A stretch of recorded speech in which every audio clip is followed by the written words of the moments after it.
Hello. कैसे हैं आप? मैं सजन सा आशा करता हूं कि आप बिल्कुल स्वस्थ होंगे, अच्छे होंगे और अपनी पढ़ाई कर रहे होंगे। तो बच्चों, एक बार फिर से आपका स्टार्टअप स्टडी एकेडमी के यूट्यूब चैनल में बहुत बहुत स्वागत है। तो चलिए बच्चों, हम अपनी लर्निंग स्टार्ट करते हैं विथ स्टार्टअप स्टडी के साथ। बच्चों, आज हम लोग इस वीडियो में कक्षा 7 की गणित प्रश्नावली 1.4 का प्रश्न संख्या 4 से लेकर 7 तक के प्रश्नों का अध्ययन करेंगे। इससे पहले के प्रश्नों का अध्ययन प्रश्न संख्या देखिए 1, 2, 3 इनके इन सभी प्रश्नों का अध्ययन पिछले वीडियो में हमने किया है, जिसका लिंक इस वीडियो के डिस्क्रिप्शन में दिया गया है। आपने यदि अभी तक इस वीडियो को नहीं देखा है तो एक बार अवश्य देखें। तो चलिए हम लोग क्वेश्चन नंबर 4 पढ़ते हैं। हम लोग को दिया गया है, देखिए बच्चों, क्वेश्चन नंबर 4 बोला गया है 5 ऐसे पूर्णांक युग्म ए बी लिखिए ताकि ए भाग बी बराबर -3 हो। ऐसा एक युग्म 6 भाग 6 -2 है, क्योंकि 6 में भाग हम -2 का करते हैं तो -3 आता है। तो देखिए बच्चों, हमें क्या बोला गया है क्वेश्चन नंबर 4 में, 5 ऐसे पूर्णांक युग्म हमें ज्ञात करना है ए बी, जिससे कि ए में बी का भाग देने पर क्या है, -3 हमें प्राप्त हो। अर्थात हमें दो ऐसी संख्याएं ज्ञात करना है जिनका भागफल क्या हो, -3 हो। इसमें देखिए एक युग्म क्या 6 और -2 दिया गया है, क्योंकि इनका भाग जब हम करते हैं तो -3 आता है। तो चलिए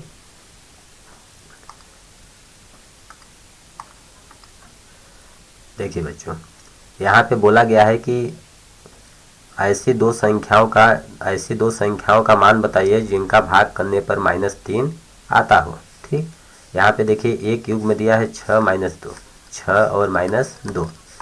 क्यों? देखिए इनका हम भाग करते हैं, 6 का भाग हम करते हैं -2 में, तो देखिए क्या आता है, भाग का मतलब होता है बटा, तो 6 क्या हो गया, 6 बटा -2। अब माइनस हम बोलते हैं, माइनस बताए थे कि माइनस ऊपर चला जाता है, हमने पढ़ा था, तो माइनस क्या हो जाएगा, ये -6/2। अब देखिए 2 एकम 2, 2 3 6, तो क्या आ गया, -3/1, -3/1। और जब बटा में 1 हो तो 1 को हम लोग नहीं लिखते हैं, तो क्या हो जाएगा, -3। ये हो जाएगा हमारा आंसर। तो देखिए यहाँ पर दो संख्याएं दी गई हैं, एक संख्या ए बराबर क्या है 6 और बी बराबर क्या दिया गया है, -2। इन दोनों का भाग करने पर क्या आ रहा है, -3 आ रहा है। तो इसी प्रकार से हमें पाँच पूर्णांकों का ऐसा युग्म बताना है कि जिनका भाग करने पर क्या आए, -3 आए। ठीक, तो देखिए बच्चों, सब एकदम इजी रूप में हम समझते हैं कि ए भाग बी बराबर हमें क्या दिया गया है, -3। अर्थात ए भाग का मतलब होता है बटा, बी बराबर क्या दिया गया है, -3। तो -3 के बटा में 1 हम लिख सकते हैं। ठीक, किसी भी संख्या के बटे में हम लोग एक लिख सकते हैं। अब यहाँ पे देखिए ए का मान क्या है, -3 है, और बी का मान क्या है, 1 है। अर्थात एक युग्म हमें क्या मिल गया, -3 और 1। इन दोनों का हम भाग करेंगे तो हमें -3 मिलेगा। जैसे देखिए -3 भागे 1 बराबर क्या होगा, -3/1 बराबर -3। तो देखिए इन दोनों का -3 का ए में हम भाग 1 में भाग दिया तो क्या हमें प्राप्त हुआ, -3, जो कि हमें चाहिए था। ठीक, इसी तरह से दूसरा क्या हो जाएगा, अब इसी का -3 का 2 गुना कर दीजिए तो -6 हो जाएगा, 1 का 2 गुना 2 हो गया। तीसरा आगे क्या हो जाएगा, इसका 3 गुना कर दीजिए तो -9 और ये 3 हो गया। इसी तरह से 4 गुना इसका कीजिए तो 4 3 -12 हो जाएगा, और 1 का 4 गुना 1 चौको 4 हो जाएगा। इसी तरह से इसका हम 5 गुना कर देंगे तो 3 पचे 15 और 1 पचे 5। तो देखिए 5 संख्या होगी, 5 युग 1 2 3 4 5। इस प्रकार से हम लोग ज्ञात कर सकते हैं। देखिए -15 में 5 का भाग दीजिए, -15 में 5 का भाग दीजिए तो 5 एकम 5, 5 3 15। देखिए -3/1 बराबर -3। तो इन युग्मों का भाग देने पर भी -3 आया। इसी तरह से इन सभी युग्मों का जब हम भाग देंगे तो क्या आएगा, -3 आएगा। इसको चलिए हल के रूप में हम लोग लिखते हैं। हम लोग लिखेंगे हल। ठीक, लिखेंगे, हमें दिया है क्या दिया गया है, 5 ऐसे पूर्णांक युग्म ए बी लिखिए। हम लिख देंगे 5 ऐसे पूर्णांक, देखिए 5 ऐसा पूर्णांक युग्म ए बी लिखना है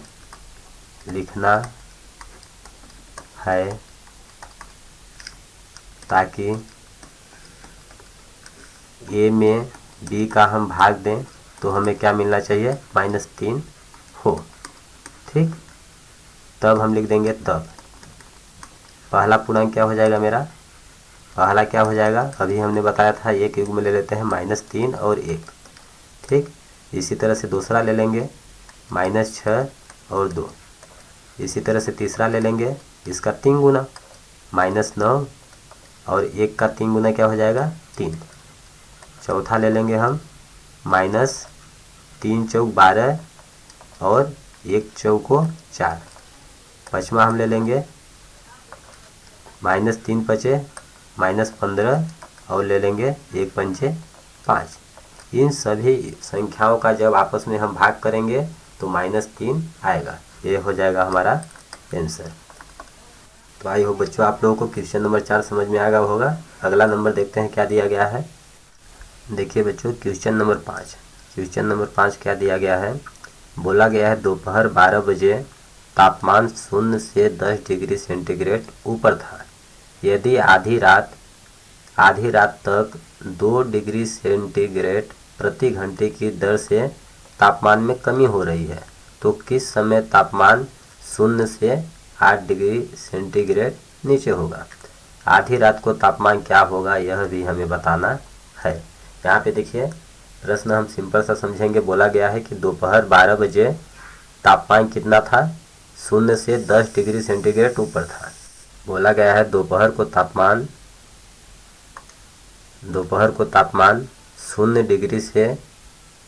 0 से 10 डिग्री सेंटीग्रेड ऊपर था। इसका मतलब कि +10 था। कितना था, +10 डिग्री सेंटीग्रेड था। अब बोला है कि यह आधी रात तक 2 डिग्री सेंटीग्रेड प्रति घंटे की दर से कम हो रही है। अर्थात 1 घंटे में कितना तापमान कम हो रहा है, 2 डिग्री सेंटीग्रेड का कमी आ रही है। तो बोला है किस समय तापमान 0 से नीचे -8 डिग्री होगा। -0 से नीचे 8 डिग्री सेंटीग्रेड होगा, इसका मतलब -8। हम संख्या रेखा पर पढ़ते हैं 0 से नीचे क्या होता है, इधर माइनस वाली संख्या होती हैं और 0 से आगे की तरफ प्लस वाली संख्या होती हैं। तो बोला है आधी रात को तापमान क्या होगा। तो सिंपल सा बच्चों हम लोग समझते हैं यहाँ पे।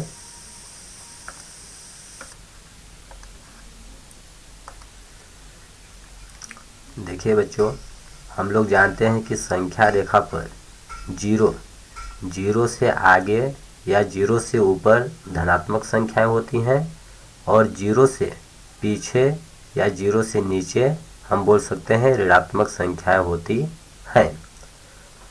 और यहाँ पे देखिए एक हमें घड़ी दी गई है जिस पर समय को दर्शाया गया है 12, 1, 2 इस तरह से। ठीक, अब देखिए प्रश्न में सिंपल सा क्या बोला है कि दोपहर 12 बजे को तापमान 0 से 10 डिग्री सेंटीग्रेड ऊपर था।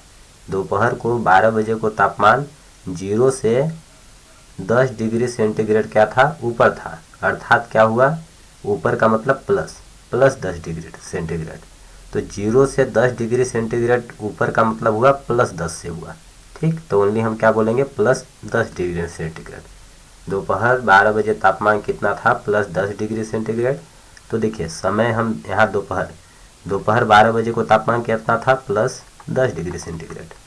अब आगे क्या बोला गया है कि 2 डिग्री सेंटीग्रेड प्रति घंटे की दर से तापमान में कमी हो रही है। अर्थात 1 घंटे में तापमान कितना कम हो रहा है, 2 डिग्री सेंटीग्रेड कम हो रहा है।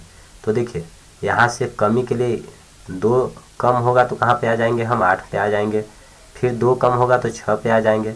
तो देखिए 10 में हम 2 कम करेंगे, 2 घटाएंगे कितना होगा, 8 होगा।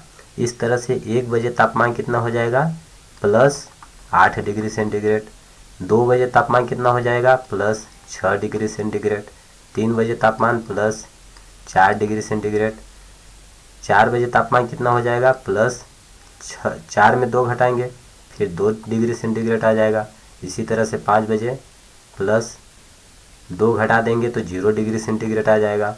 ठीक, अब 0 में 2 घटाएंगे क्या आएगा -2, तो 6 बजे तापमान कितना हो जाएगा -2 डिग्री सेंटीग्रेड। इसी तरह से 7 बजे -4 डिग्री सेंटीग्रेड।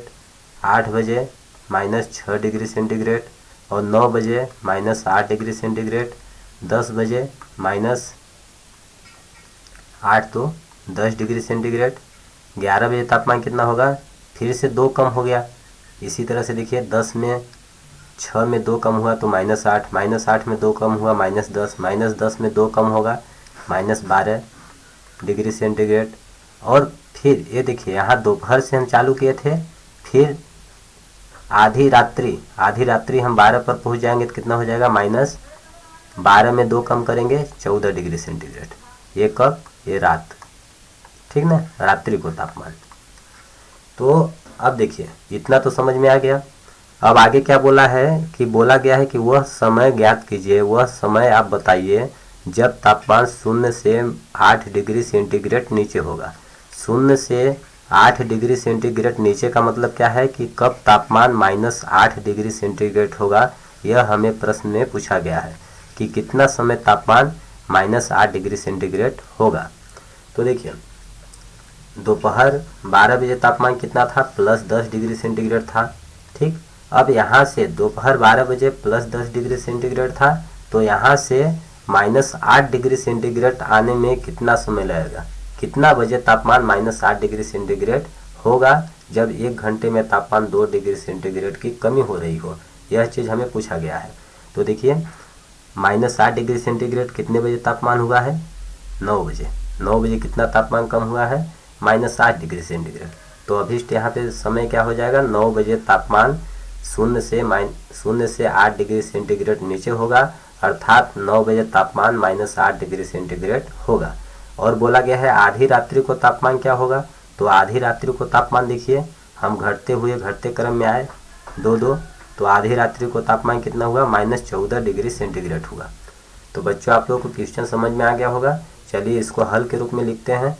तो देखिए मेरा उत्तर हो जाएगा हल।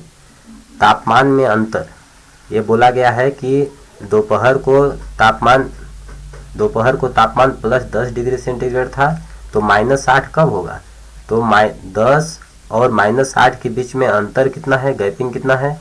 इधर देखिए 0 से इधर कितना है, 10 का अंतर है। 0 से पीछे नीचे कितने का अंतर है, -8 कितने का अंतर है, 8 का है। तो इस तरह से टोटल अंतर कितना हो गया, 10, 8, 18। इधर 10 है और इधर क्या है -8 है, तो दोनों का हम अंतर कर देंगे। तो यहाँ पे संख्याएं 10 कोष्टक खुलेगा तो ये जुड़ेगा +8 हो जाएगा, तो जुड़ेगा कितना हो गया 18। अर्थात यहाँ से लेकर यहाँ तक का अंतर कितना है, 18 सेंटीग्रेड है। तो यहाँ पे देखिए तापमान में अंतर +10 सेंटीग्रेड तथा -8, तो इसको हल कर दिया तो कितना आ गया, 18 सेंटीग्रेड आ गया। अब आगे बोला गया है कि प्रत्येक घंटे 1 घंटे में तापमान में गिरावट कमी कितना हो रही है, 2 सेंटीग्रेड की कमी हो रही है। तो बोला गया है कि तापमान कब 0 से 8 डिग्री सेंटीग्रेड नीचे होगा, अर्थात तापमान कितना समय -8 डिग्री सेंटीग्रेड होगा। तो तापमान 0 से 8 डिग्री सेंटीग्रेड नीचे जाने में समय घंटों में, तो क्या हो जाएगा मेरा कुल तापमान में कमी, कितना कमी हो रही है, यहाँ से यहाँ तक आने में कितना कमी हो रही है, 18 डिग्री सेंटीग्रेड का। तो मेरा हो गया 18 बटे 1 घंटे में कमी कितना हो रही है, 2 डिग्री सेल्सियस की। तो हम 2 लिख देंगे बटे 2, इस तरह से भाग करेंगे, 2 1 कम 2, 2 9 18, तो कितना आ गया मेरा 9 घंटे आ गया। तो दोपहर 12 बजे तापमान कितना था +10, तो 9 घंटे बाद तापमान कितना होगा -8 होगा। तो 9 घंटे बाद क्या होगा, 12 के बाद 1 घंटा में 1 बज गया, 2 घंटे में 2 बज गया। इसी तरह से 9 घंटे बाद कितना बज जाएगा, 9 बजेगा। तो हम लिख देंगे अतः 9 बजे रात्रि को तापमान 0 से 8 डिग्री सेंटीग्रेड नीचे होगा, 0 से 8 डिग्री सेंटीग्रेड नीचे होगा, अर्थात -8 डिग्री सेंटीग्रेड होगा। यह हो गया हमारा आंसर। अब आगे क्या बोला गया है, आगे बोला गया है आधी रात को तापमान क्या होगा, 9 बजे तक तापमान हमने ज्ञात कर लिया। अब बोला है आधी रात्रि को, अर्थात 12 बजे रात को तापमान क्या होगा, तो आधी रात्रि को तापमान बराबर क्या होगा, देखिए दोपहर हम लिख देंगे दोपहर का तापमान कितना था, 10 डिग्री सेंटीग्रेड माइनस, अब हम घटाएंगे 1 घंटे में कितना कमी हो रही है, 2 डिग्री सेंटीग्रेड की, तो दोपहर 12 बजे से रात्रि 12 बजे तक कितना समय लगा, टोटल 12 घंटे लगा। इस तरह से कमी कितने हो गई, 12 दूना 24 डिग्री सेंटीग्रेड की कमी हो गई। कितना कमी हो गई, 24 डिग्री सेंटीग्रेड की। अब इनको हल करेंगे तो 10 में हम 24 घटाएंगे तो कितना आएगा, बड़ी संख्या में छोटी संख्या घटाएंगे, 24 में 10 घटाएंगे कितना आएगा, 14। बड़ी संख्या का चिन्ह लिखेंगे तो क्या हो जाएगा, माइनस। इस प्रकार से आधी रात्रि को तापमान -14 डिग्री सेंटीग्रेड होगा। यह हो गया हमारा आंसर। बच्चों क्वेश्चन ज़्यादा हार्ड नहीं है, इजी है, बस आपको थोड़ा सा समझने की ज़रूरत है। यदि पहली बार में समझ नहीं आया होगा तो वीडियो को थोड़ा पॉज करके समझिए, समझ में आ जाएगा। अगला देखते हैं क्वेश्चन नंबर 6 क्या दिया गया है। देखिए बच्चों क्वेश्चन नंबर 6 क्या दिया गया है, एक कक्षा टेस्ट में प्रत्येक सही उत्तर के लिए +3 अंक दिए जाते हैं। एक कक्षा में जब टेस्ट लिया जाता है तो सही उत्तर के लिए कितना अंक मिलते हैं, +3 अंक दिए जाते हैं, ठीक। और आगे बोला गया है और प्रत्येक गलत उत्तर के लिए कितना अंक मिलते हैं, -2 अंक दिए जाते हैं। और किसी प्रश्न को हल नहीं करने का प्रयत्न नहीं करने पर कोई अंक नहीं दिया जाता है। अर्थात जब आप किसी भी प्रश्न को हल करने का प्रयत्न ही नहीं करेंगे, उसे आप हल नहीं करेंगे तो कोई अंक नहीं दिया जाएगा, ठीक। और पहला नंबर क्या दिया गया है, अब आगे क्या बोला गया है कि राधिका ने 20 अंक प्राप्त किए। राधिका नाम की एक लड़की है जिसको टोटल कुल कितना अंक मिला, 20 अंक मिला। यदि उसके 12 उत्तर सही पाए गए, राधिका के कितने उत्तर सही पाए गए, 12 उत्तर सही पाए गए, तो बोला गया है कि कितने प्रश्नों का उत्तर राधिका ने गलत दिया। गलत प्रश्नों का हमें संख्या ज्ञात करना है। दूसरा नंबर क्या बोला गया है, मोहिनी एक लड़की है जो टेस्ट में -5 अंक प्राप्त करती है। उसको टोटल कुल अंक कितना मिलता है, -5 मिलता है। अर्थात यह ज़्यादा गलत प्रश्न की होगी, इसलिए इसका अंक कट गया, ठीक। और बोला गया आगे जबकि उसके 7 सही उत्तर पाए गए। मोहिनी के कितने सही उत्तर थे, 7 उत्तर सही थे, और कितना अंक मिला है, -5 अंक मिला है। अब आगे क्या बोला है, उसने कितने प्रश्नों का उत्तर गलत दिया, तो गलत प्रश्नों की संख्या हमें ज्ञात करनी है। चलिए हम लोग हल करते हैं। देखिए हम लोग लिखेंगे हल लिखेंगे दिया है क्या दिया है, सही उत्तर के लिए अंक, सही उत्तर के लिए अंक। जब सही उत्तर रहेगा तो कितना अंक मिलेगा, +3 मिलेगा, +3 अंक, ठीक। और गलत उत्तर के लिए अंक, यहाँ पे लिख देंगे गलत उत्तर के लिए अंक। तो गलत उत्तर के लिए अंक कितना दिया जाता है, यहाँ पे देखिए -2 अंक दिए जाते हैं, तो लिखेंगे -2। अब आगे क्या बोला गया है कि जिस प्रश्न को हम टच नहीं करेंगे, प्रयत्न ही नहीं करेंगे हल करने का, उस पर कोई अंक नहीं मिलेगा, तो इससे हमें मतलब नहीं है। अब देखिए पहला नंबर हमें हल करना है। पहला नंबर क्या बोला गया है, राधिका ने 20 अंक प्राप्त किए और यदि उसके 12 सही उत्तर पाए गए, ठीक। तो यहाँ पे हम लिखेंगे राधिका ने कुल अंक प्राप्त किए। राधिका का कुल अंक अर्थात राधिका ने कुल कितने अंक प्राप्त किए, 20 अंक, ठीक। और आगे बोला गया है उसने 12 प्रश्नों का सही उत्तर दिया, तो एक सही उत्तर के लिए कितना अंक मिलता है, 3 अंक। तो इस तरह से लिख देंगे 12 सही उत्तर के लिए अंक। तो 12 सही उत्तर देने पर कितना अंक मिलेगा, 1 का 3 है तो 12 का कितना होगा, 3 का गुणा, 3 गुणे 12 हो जाएगा, 12 में 3 का गुणा कर देंगे, 12 तियां 36 अंक। ठीक, तो यहाँ पे हम देख रहे हैं कि राधिका को कुल कितना अंक मिला है, 20 अंक मिला है। और राधिका 12 प्रश्नों का सही उत्तर देती है तो कितना अंक मिलना चाहिए, 36 अंक मिलना चाहिए। लेकिन उसको कितना अंक मिला है, 20 अंक मिला है, अर्थात कितना कम है, 16 कम है। तो 16 नंबर उसका गलत उत्तर देने पर अंक कट गए हैं। तो हम लिखेंगे गलत उत्तर देने पर कटे गए अंक। गलत उत्तर के लिए कटा अंक। तो गलत उत्तर के लिए कितना अंक कटा, हम क्या करेंगे, माइनस कर देंगे। 36, 20 में हम 36 में इसको माइनस करेंगे। कुल कितना अंक है, 20, 20 माइनस 36 बराबर क्या हो जाएगा, -16 आएगा। तो देखिए गलत उत्तर का प्राप्तांक उसका कितना है, 16 है। ये माइनस चिन्ह क्या दर्शाया है, गलत उत्तर को। ठीक, इस प्रकार से गलत उत्तर के लिए उसके कितने अंक कट गए, -16 अंक कट गए। तो देखिए उसको 36 मिलना चाहिए था, लेकिन 16 अंक उसके कट गए तो 20 अंक मिला। अब बोला गया है आगे कि गलत प्रश्नों का उत्तर गलत है, उनकी संख्या ज्ञात कीजिए। तो हम लिखेंगे गलत प्रश्नों की संख्या। तो गलत प्रश्नों की संख्या क्या हो जाएगी, कुल गलत अंक के लिए गलत उत्तर के लिए कटा अंक कितना कटा है, -16 कटा है। तो -16 बटे, और एक गलत उत्तर पर कितना अंक कटता है, -2। तो -2 का हम भाग कर देंगे। इस प्रकार से मेरा क्या आ जाएगा, माइनस माइनस ऊपर नीचे कैंसिल, 2 1 कम 2, 2 8 16, कितना आ गया, 8/1, अर्थात क्या होगा, 8। ये हो जाएगा हमारा आंसर।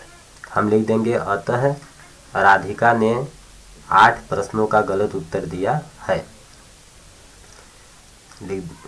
यहाँ पे लिखना है तो लिख दीजिए, अतः राधिका ने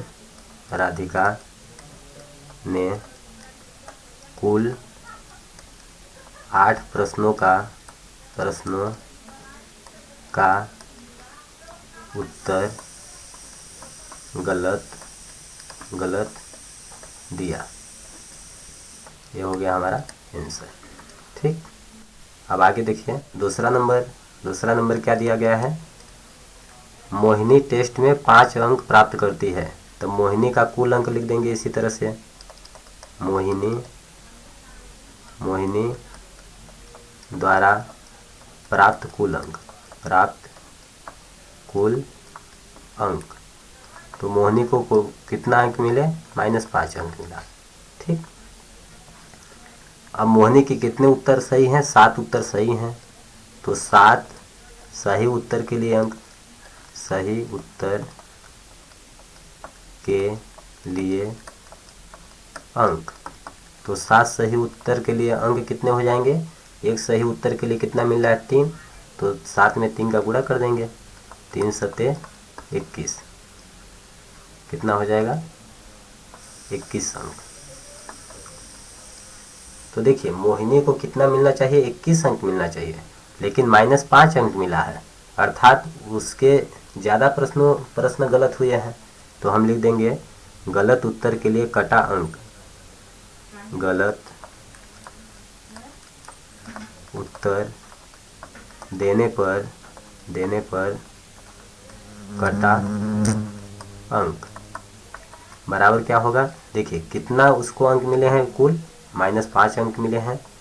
और सही उत्तर कितने थे उसके, 21 सही उत्तर थे। तो इसको हम घटा देंगे, -21 कर देंगे, बराबर कितना हो जाएगा, -21 -5 -26, अर्थात उसके मोहिनी के कुल कितने अंक कटे, -26 अंक कटे हैं।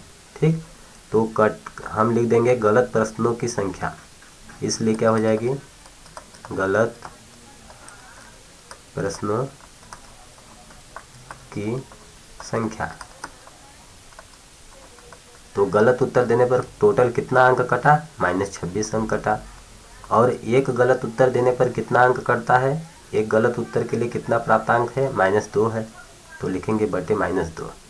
अब इनको हम काटेंगे, देखिए माइनस माइनस कट जाएगा, 2 एक कम 2, 2 एक कम 2 ऊपर, 2 अट्ठे 16, तो ये कितना आ गया 18/1 मतलब 18। तो अतः हम लिख देंगे, अतः जैसे यहाँ पे लिखे हैं उसी तरह से लिख देंगे, अतः मोहिनी ने कुल 18 प्रश्नों का गलत उत्तर दिया है। यह हो जाएगा हमारा आंसर। ठीक, आप यहाँ पे लिख सकते हैं। तो आई होप बच्चों यह क्वेश्चन समझ में आ गया होगा। अब अगला क्वेश्चन देखते हैं, 7वां नंबर क्या दिया गया है। क्वेश्चन नंबर 7, देखिए बच्चों क्वेश्चन नंबर 7 क्या दिया गया है।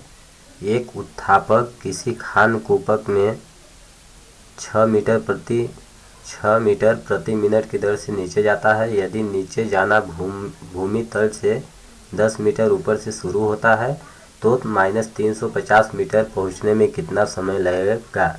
देखिए बच्चों इस प्रश्न में दिया गया है कि एक उत्थापक किसी खान कूपक में, अर्थात आपने हैंडपंप की खुदाई करते समय देखा होगा, चापाकल की खुदाई करते समय देखा होगा, वही उस मशीन को हम ले लेते हैं। एक उत्थापक मशीन है, एलिवेटर है, जो कि खुदाई के दौरान 6 मीटर, कैसे खुदाई करता है, खुदाई के दौरान 6 मीटर प्रति मिनट की दर से नीचे जाता है, अर्थात खुदाई करता है। 1 मिनट में कितना मीटर खुदाई करता है, 6 मीटर की। तो बोला गया है कि यदि वह उत्थापक नीचे जाना भूमि तल से 10 मीटर ऊपर से शुरू करता है तो -350 मीटर नीचे जाने में कितना समय लगेगा। इसे हमें समय को ज्ञात करना है। तो देखिए यहाँ पे हम ले लेते हैं, ये क्या है, मान लीजिए हम मान लेते हैं भूमि है। ये भूमि का क्या है, भूमि तल। ठीक, अब यहाँ पे क्या है, मान लीजिए एक एलिवेटर, इस बिंदु ए बिंदु यहाँ से वो खुदाई करना चालू करता है। यहाँ पे बोला गया है कि जो कि नीचे जाता है भूमि तल 10 मीटर ऊपर से, ऊपर मतलब 10 मीटर ऊपर हम लेंगे, 10 मीटर ऊपर का मतलब हुआ +10 मीटर। भूमि तल से अभी उत्थापक क्या है, मान लीजिए ए बिंदु पर है, भूमि तल से अभी उत्थापक की ऊंचाई कितनी है, +10 मीटर है। अब उसको कहाँ तक खुदाई करना है, नीचे -350 मीटर तक खुदाई करना है, -350 मीटर तक खुदाई करना है। ये माइनस चिन्ह किसको दर्शा रहा है, नीचे को, ठीक, गहराई को। तो नीचे कहाँ तक जाता है वो, मान लीजिए यहाँ तक जाता है। कितना है ये पूरी दूरी, -350 मीटर। ठीक, तो बोला गया है कि इस खुदाई के दौरान कितना समय लगेगा। जब 1 मिनट में वो 6 मीटर की खुदाई करता है तो इतना दूरी खुदाई करने में कितना समय लगेगा। तो देखिए कुल दूरी कितनी हो जाएगी, ए से लेकर बी तक। हम मान लेते हैं कि प्रारंभ में उत्थापक कहाँ, बिंदु ए पर था, और अंत में उसको कहाँ तक जाना है, बिंदु बी तक जाना है। तो टोटल दूरी कितनी हो जाएगी। ये देखिए भूमि तल से ऊपर ये कितना है, 10 मीटर है, और भूमि तल से नीचे ये इसकी गहराई कितना है, -350 मीटर है। तो हमें ज्ञात करना है ऊपर से लेकर नीचे तक पूरी दूरी। तो पूरी दूरी कितनी हो जाएगी, देखिए पूरी दूरी कितनी हो जाएगी, पूरी दूरी हमारी हो जाएगी 350 + 10 कितना हो जाएगा, 360 मीटर। ठीक, ये पूरी दूरी के लिए नीचे वाली दूरी को 350 को और ऊपर वाली दूरी को हम जोड़ देंगे तो कितना हो जाएगा, 360 मीटर हो जाएगा। अब बोला है कि एक मिनट में कितना खुदाई करता है, 6 मीटर।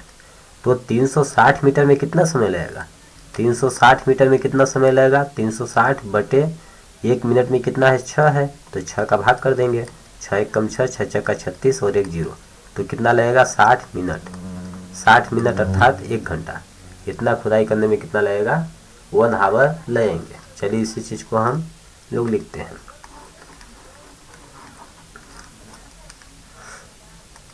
देखिए बच्चों, तो हम लिखेंगे हल।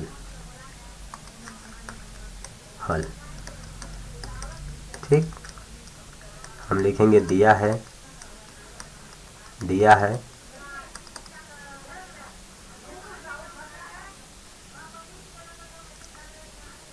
या डायरेक्ट हम लोग लिखेंगे चित्रानुसार, लिखेंगे हल चित्रानुसार, चित्रानुसार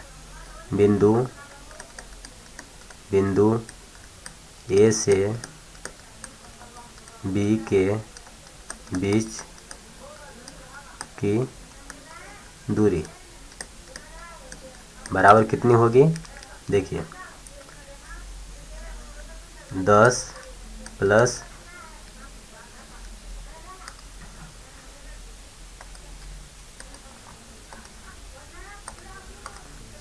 तो देखिए बिंदु ए से बी के बीच की दूरी कितना हो जाएगी? 10 प्लस 360। यदि हम माइनस का चिन्ह लेंगे तब हमें अंतर निकालना पड़ेगा, ए और बी के बीच का अंतर। ठीक, तो इस तरह से हम 300 यहाँ पे लिख देंगे 350, तो बराबर कितना हो जाएगा? 360 मीटर।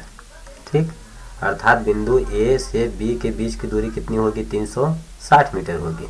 यदि आपको यहाँ पे माइनस संख्या है, माइनस चिन्ह गहराई को दर्शा रहा है, यदि आप इसके माइनस चिन्ह लेके हल करना चाहते हैं तब आपको अंतर निकालना पड़ेगा। तब आपको करना पड़ेगा 10 माइनस 350, इस तरह से। तो कितना हो जाएगा? 10 माइनस माइनस प्लस हो गया 350, इस प्रकार से आ गया 360 आ जाएगा।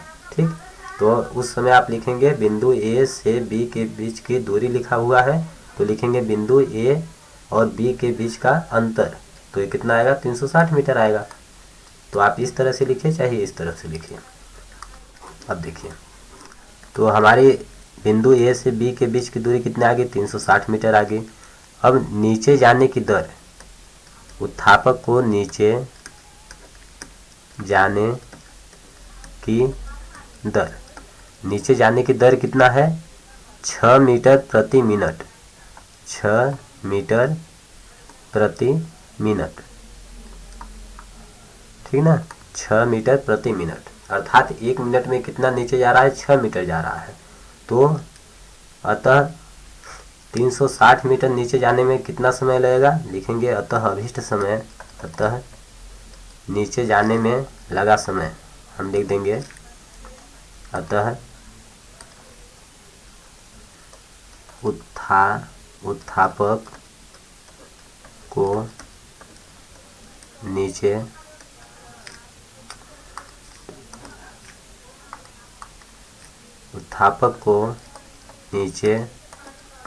जाने में लगा कुल समय बराबर कुल दूरी कितना है? 360 मीटर। लिखेंगे कुल दूरी बटे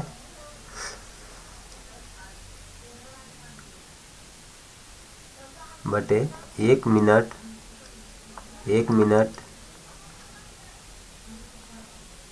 में नीचे जाने की दर,